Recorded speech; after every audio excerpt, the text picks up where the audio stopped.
Kwa majina naitwa Mpanga Riziki Matayo na kwa sasa nipo hatua za mwisho kabisa za kumaliza masters ambayo namalizia pepa yangu and then niwe huru.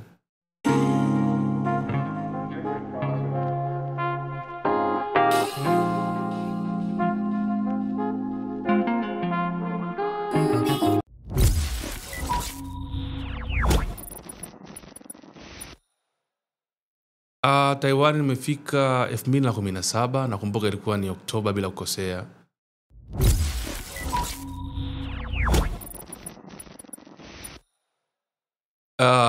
Of course, unajua unapokuwa unaenda nje ya nchi, matarajio yanakuwa ni makubwa sana zaidi ya nyumbani ulipotoka. Alafu unakuja huku unakuta ni tofauti, especially when it's come to friendship, chakula, hali ya hewa na kila kitu. Kwa hiyo hayakuwa kama nilivyotarajia, lakini tumeishi.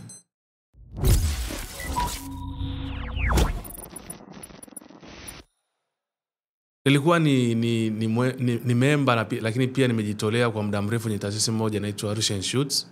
Kwa hiyo from there nikapata taarifa kwamba kuna scholarship ya kuja kusoma Taiwan, nika apply, then nikaja.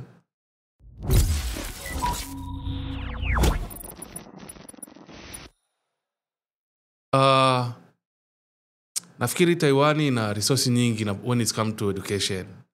Lakini ukiniambia niseme kwamba wapi ambao wanasoma zaidi au wanapata more materials, nafikiri Tanzania tunajitahidi. Lakini Taiwan ni kama kila kitu, it's about practical. Unafanya theory, then at the end of the day unaenda unafanya practical. Lakini nafikiri Tanzania pia tunajitahidi.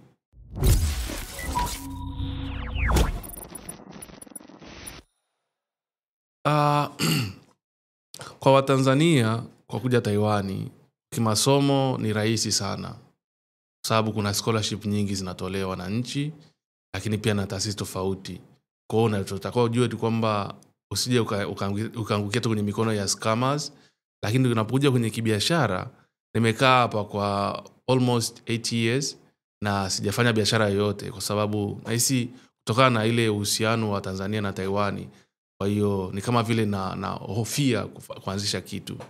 Lakini chochote kinaweza kufanyika kama ukipata njia sahihi.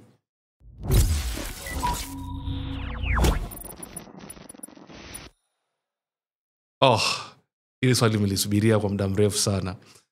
Unajua nyumbani unaweza ukaamka, ukatoka tu barabarani ukakutana na mtu mjui, mshikaji, mkasalimiana, mkapiga story. Lakini kwa Taiwan hapa ukitoka asubuhi umeingia darasani, umeanza masuala yako ya shule, kirudi nyumbani hauna tena mtu wa kuongea naye.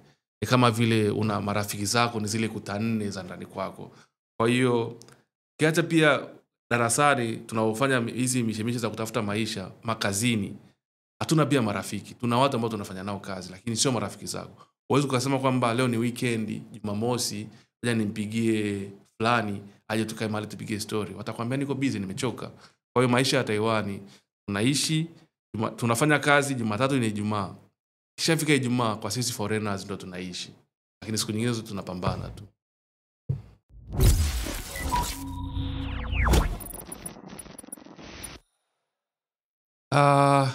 Nakumbuka tulipofika, nilipokuwa nakutana na wa Taiwan kwa sababu kwenye eneo ambao tulifika tulikuwa Afrika ya kwanza. Nakutana na mtu anakuona wewe ni mweusi.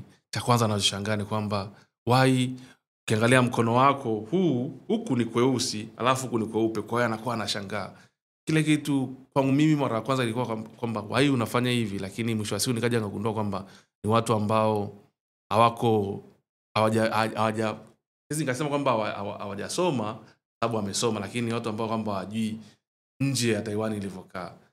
Kiacha hilo masuala ya chakula na kila kitu, ni vitu ambavyo kila sehemu vipo.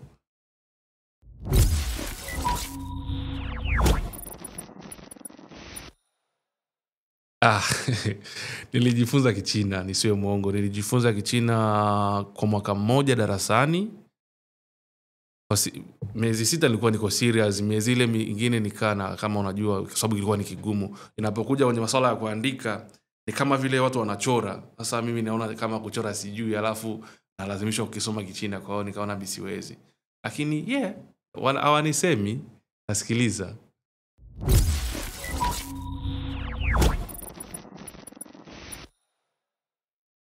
Yes, Watanzania wapo wengi wa Taiwani, kwa sana sana wale ambao tumetoka nao kwenye taasisi moja.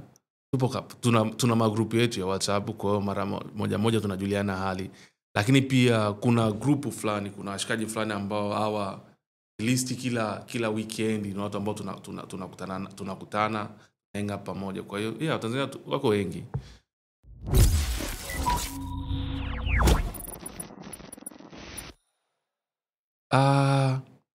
Kwanza cha kwanza wanachojua kwamba hawajui Tanzania in short.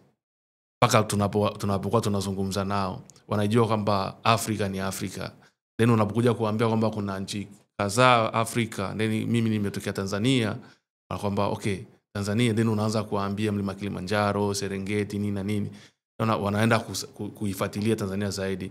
Unapokuwa unakutana na wale watu wakati mwingine wana feel proud kwamba at least najua kitu fulani kuhusu Tanzania. Kwa hiyo nafikiri ni kitu cha kwamba kujulishwa kwamba kuna Tanzania na kuna maisha ambayo yanaendelea Tanzania, ukiacha tu Afrika kiujumla.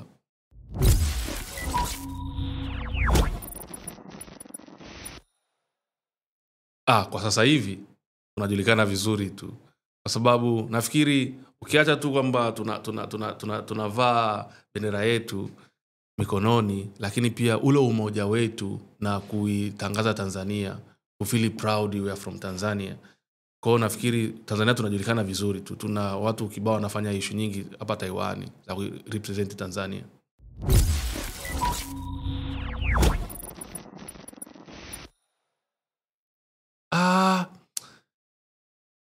Kwa familia tunachati na dada zangu mara moja, lakini mama kila Jumapili ni siku lazima tuzungumze. Either siku vizuri, hayuko vizuri, lakini lazima tuzungumze. Marafiki zangu tunachati kwenye magroups. Napotokea kwamba kuna issue serious, then nitatafuta private, sababu ni nyumbani kule. Huwezi ukaacha nyumbani ukasema nimeishia Taiwan. Kwa hiyo I'm trying, I can say, najaribu kuwa karibu sana na ndugu zangu wa nyumbani.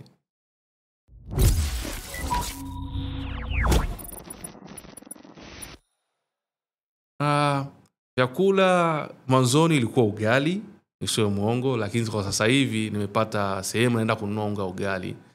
Japo ladha na flavor sio kama ile ya kwetu, sababu sio dona, mimi nimezoea kula dona. Kitu cha kwanza ugali na omena, dagaa. Lakini kwenye mila nafikiri ule umoja wa kusema kwamba nimetoka nyumbani naenda maskani kana washikaji, ile hatujuani, tumekaa maskani muda mmoja, tunapiga story, hatushiki simu. Hichi kitu nimekimisa sababu Taiwan hakipo. Kila mtu yuko busy na maisha yake, busy na simu yake. Kwa hiyo nimemisa na kukaa maskani na washikaji.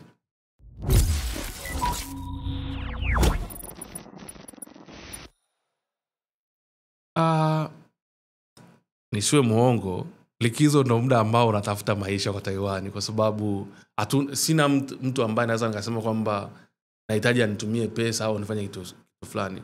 Okay, naishi hivi. Wakati nimekuja Taiwan nilikuja na kauli mbiu yangu kwamba sitokaa niagize hela Tanzania nifuate Taiwan.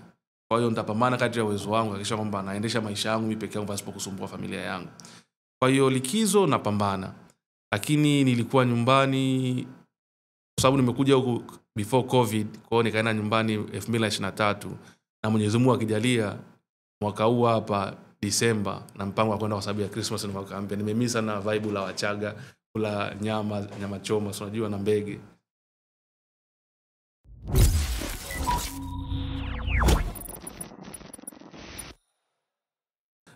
Nafikiri cha kwanza ambacho natakuwa akijue ni unapokuja huku, wewe ndo baba, wewe ndo mama, wewe ndo shangazi, wewe ndo kila kitu.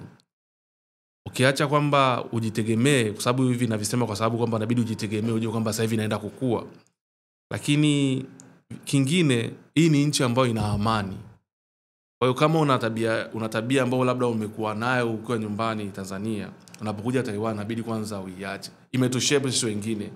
hatakuwa tulivyo, lakini tulipofika Taiwan naona kabla kitu fulani kinafanyika hivi na au unakifanya inavyotakiwa. Kwa nafikiri ni ujue kwamba unakuja kujitegemea, lakini eka amani mbele na kuheshimu mila na desturi za watu.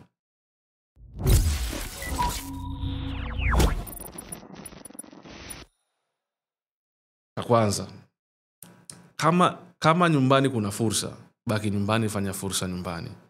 Ya pili, lakini kama unaona kabisa nyumbani hamna fursa, unataka kwenda nchi yoyote, ya kwanza lazima ukijue mila ile sehemu, lugha, chakula, hali ya hewa na jinsi gani unaweza overcome matatizo unapokuwa umetoka. Sababu hivi vitu mimi sikujiandaa navyo nilipokuwa nakuja huku, nilitokea tu nimekuja, kwa hiyo nilipata shida kwenye vyakula, hali ya hewa na kila kitu.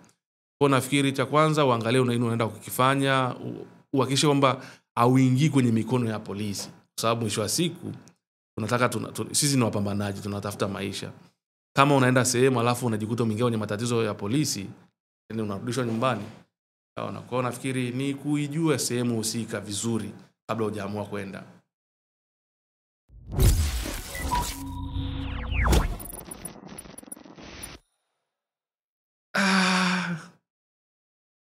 Nyumbani nitarudi, siwezi nikakataa, huko ni nyumbani. Lakini kwa sasa nafikiri nitabaki kwa sababu tayari nina maisha nataka kuyaanzisha muda sio mrefu. Kwa kama kuna maisha nataka kuyaanzisha, siwezi tu nikasema leo natoka. Unajua mwanzoni unafanya maamuzi ukiwa peke yako, lakini mkishakuwa wawili unabidi usikilize upande wa pili. Kwa hiyo kwa sasa hivi bado sijafanya maamuzi ya kuondoka, bado nipo kwanza.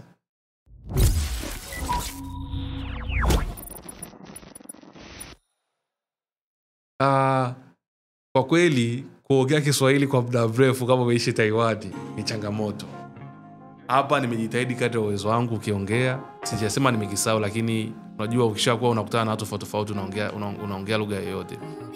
Lakini tuendelee kusupport, tuendelee kushow love kwenye hii podcast yetu, kwenye YouTube video na kila kitu. Nenda pale, subscribe, share, like na kila kitu. Yote kwa yote nasema hakuna matata.